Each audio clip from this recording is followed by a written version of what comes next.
and it's titled Police Can Kill Us and Steal From Us Too. We demand a total police overhaul. The introduction bit. The release of yesterday's Ethics and Anti-Corruption Commission report has once again exposed a bitter truth that Kenyans live with every single day. That Kenya Police Service is the most corrupt institution in the country yet again. This is not merely a matter of perception. It is a lived reality. It is the terror on our roads, the extortion at every roadblock, the bribes demanded before help is offered, and the bullets fired into crowds of peaceful demonstrators.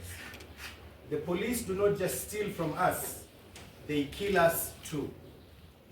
We are not speaking figuratively. We are speaking of real blood, spilled by the very people entrusted with our safety. We are speaking of Albert Ojwang, a young man and a Kenyan citizen, who was arrested, tortured, and murdered in cold blood inside Central Police Station in Nairobi. A police station surrounded by CCTV cameras, guarded around the clock, and funded by the public purse. Albert never made it out alive. The police claimed he collapsed after hitting his head on the wall. It has, however, now been confirmed that he was beaten to death. His killers not yet convicted, others not even arrested. We are speaking of the dozens of young Kenyans executed during the Gen Z protests. Some shot in the head by snipers, others abducted by plainclothes officers in Subarus, and later found dead in bushes, rivers, or mortuaries, while others have never been found at all. Families bury their children, while their murderers remain in uniform, protected by a system that is murderous and as corrupt as them. We are speaking of mothers, widows, and siblings who are forced to pay bribes just to recover the bodies of their loved ones. Of boda riders, hawkers, and youth in the ghettos who are forced to hand over kitu kidogo or face trumped-up charges, or worse, bullets. We are speaking of a police force that operates like a mafia, accountable to no one but their own ranks and the executive, where the badge is a license not to protect, but to plunder, maim, and kill. And now, as if the killings were not enough, yesterday's EACC report confirms that they are stealing from us too, at a scale unmatched by any other institution in this country. We say with absolute clarity and conviction, you cannot kill us and steal from us too. We refuse to live under a state-sponsored criminal enterprise. Our demands.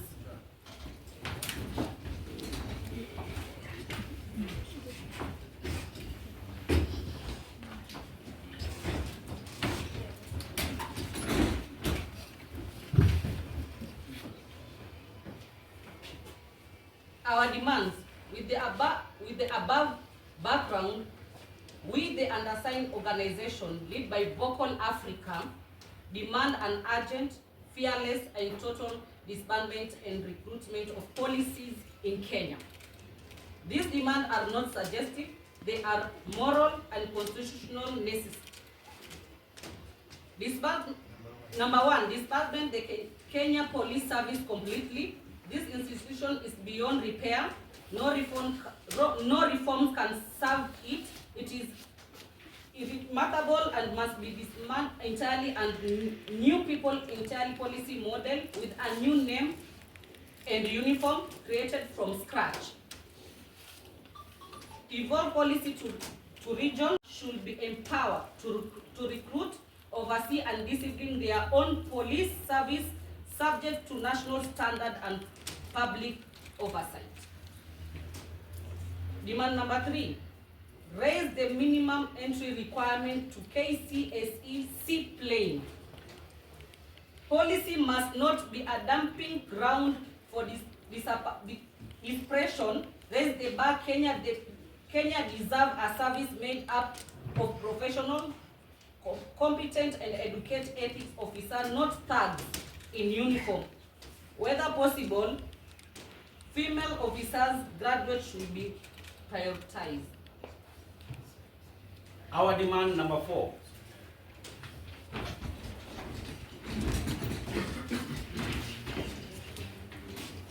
Down, down, corruption, down. Down. Down, down, corruption, down. Down. Our demand number 4. Arrest all killer cops immediately.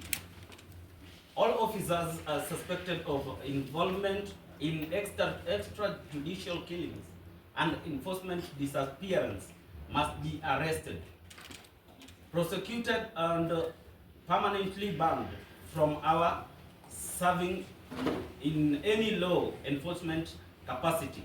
Further, in offers of rank of inspector and upwards should be disqualified from joining the new police service.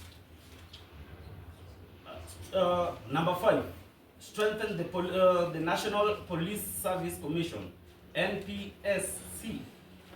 The NPSC must be independent, well-funded and empowered to vet, discipline and oversee police officers without political interference.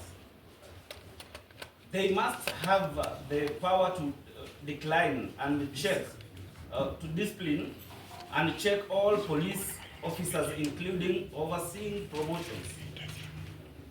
Demand number 6, ensuring financial independence of IPOA and reform the appointment process of IPOA commissioners.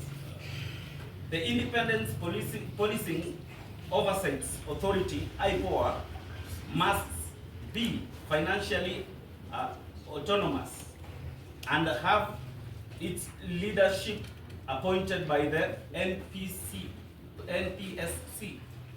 not the executive, to protect its integrity and independence. Wametuzoea, Wametuzoea, wametuzoea, wametuzoea, polisi wametuzoea, polisi wametuzoea.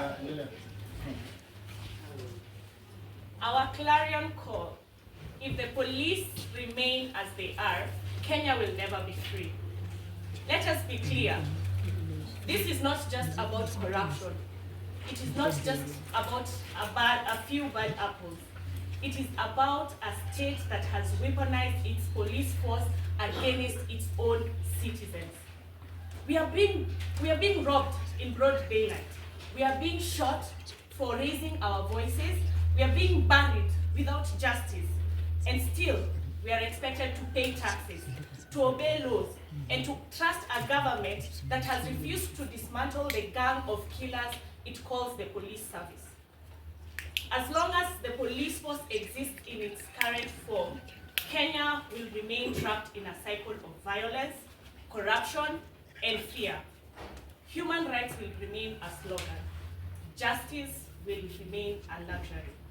And democracy will remain a lie.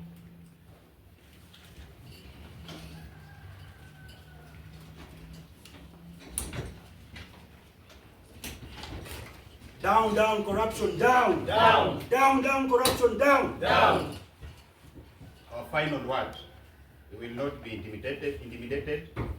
We will not beg. We demand what is ours: life, safety, dignity, justice. If the police will not serve us, then they must be removed. Let this statement be a warning. This country is on the brink. Either we abolish this system of policing, or we allow it to destroy everything we hold dear. Signed by 1 vocal African, Hussein Khalid; 2 Utalii Community, Mathare, Irene Awino; 3 Gen Zote Movement Shakira Wafula. 4 Kituo cha Haki Kibera Hassa Musa. 5 Women with Power Salma Twalib. 6 Youth Africa Network Raskin Oyugi. 7 Woman and Wellness Stacy Akinyi. Thank you very much. I don't know if anyone wants to add anything from our colleagues before we take it back. Where is Yuru?